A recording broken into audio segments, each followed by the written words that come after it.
ойрхон төрсөн чинь жоохон сэтгэл готролд орно. Тэгээд юу ч хийж чадахгүй, мөнгө олж чадахгүй хадаа жоохон готраад тэгээд ингэдэг байсан. Одоо л хүүхдийнхаа дархлааг дэмжиж хажуугаар нь орлого олж байгаа болохоор амар тийм гоё аз жаргалтайгаар мөнгө олж байгаа. Тэгээд энийг Facebook-ээр сурталчилж байна. Одоохондоо Facebook-ээр л сурталчилж байгаа. Сайн байна уу? Намайг инх жаргал гэдэг. Одоо 3 хүүхдээ 29 настай юм ихтэй байна. Би ойрхон төрсөн байхгүй юу? Том хүүхэд маань 5 настай. Тэгээд дараагийн хүүхэд маань 1 настай. Тэгээд одоо баг маань 2 сартай байхгүй юу? Тийм ойрхон төрсөн болохоор нөх хүүхдүүд нэг дагаад хөвгдөчгөө дэдэг.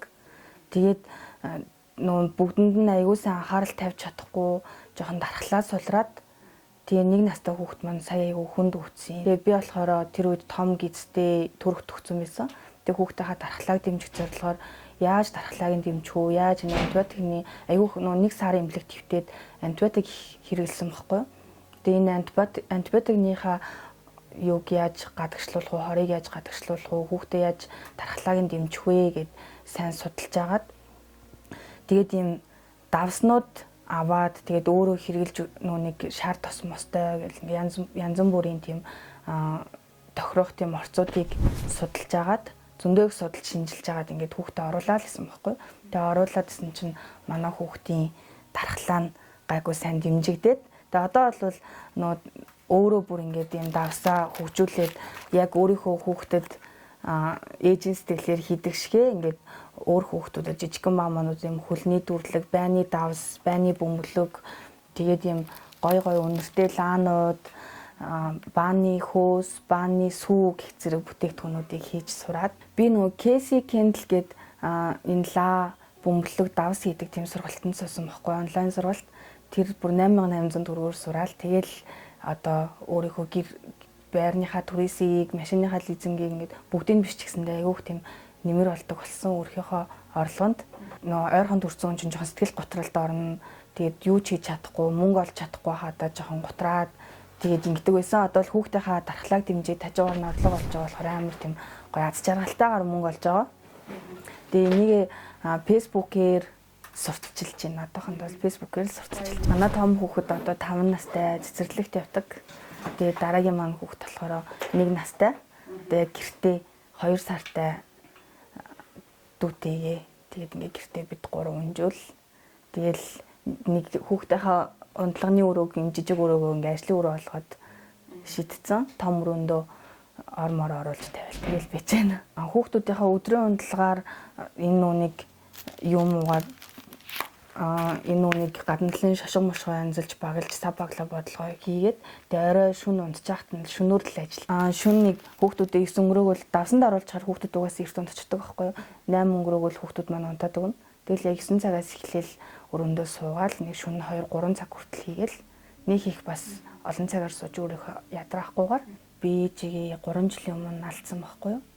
Тэгээд ээж байхгүй болохоор угаасаа ингээд дэлхийн амар хүүтэн айгу инэрэнгүү тим зүйлүүдийг мэдэрдэм байлээ.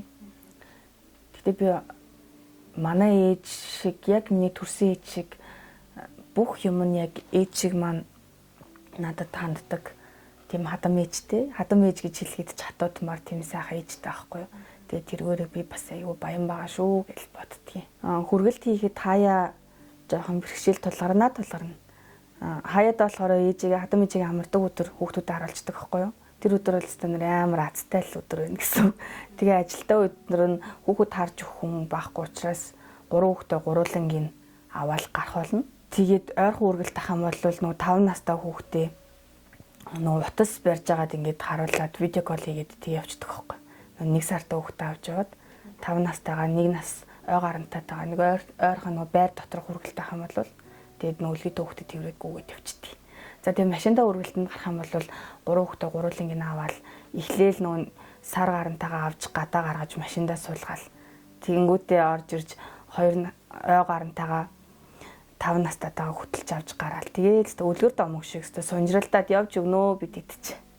Тэгээд явсаар идэл чинь замчин амир төвжрээтэй байдаг болохоор нэг өдөр яг нэг чиглэлийн хүргэлтүүдэд өгөөд тэгжэл явж ин да. Хаяа манай найзууд чинь намайг айгүйх дэмжнэ. Найзууд хамаатнууд манай хамаатнууд ээж мэж манай айгүйх нөгөө ажлын газрынхандаа аваач рекламад зарж өгдөг байхгүй. Тэгээд бас их ачаал ачаал ихтэй үедээ бас хаяа өглөөний 7 цаг мог болгоно. 7 цаг хүртэл хийгээл тэгэл маргааш өглөө нээж явах ажилд ороод тэгэл явдаг да. Торны хийх цагаан сар сүртэй тэмдэглэхгүй л дээ. Гэхдээ мэдээж хэрэг хүүхдүүдээ аваад ахмад буурлуудаараа орж залгана. Тэгээд гэртээ ширээгээ засахаар тэр жилийн өнгө тодорхойлогдно гэж ярьдаг болохоор мэдээж хэрэг цамхын хэмжээнд гэсэн тэмдэглэнэ. Тэгээд одоо юм үнэтэй болцсон учраас би бас нэг хүмүүст энэ давснуудаа арай боломжийн үнээр зарж бас нэг Монгол мөнгийг Монголдо эргэлтэнд оруулан хятадаас янз янзын хор авалгүйгээр хүүхдүүдийн хамгийн хэрэгтэй зүйлүүдийг ахмад насндаа хэрэгтэй зүйлүүдийг ингэж бэлэглээч гэж бас уриалж байгаа байхгүй юу. Тэгээд заавал надаас авах шаардлага албагүй шүү дээ. Энд чинь гараараа хийж байгаа зөндөө олон гоё юмнууд хийж байгаа хүмүүс байгаа ээжүүд байгаа тэднэрээ дэмжиэд тэгээд би бас яг энэгээрээ л энэ орлогоор л цагаан сараа хийндэ гэсэн тийм төлөвлөгөөтэй байгаа.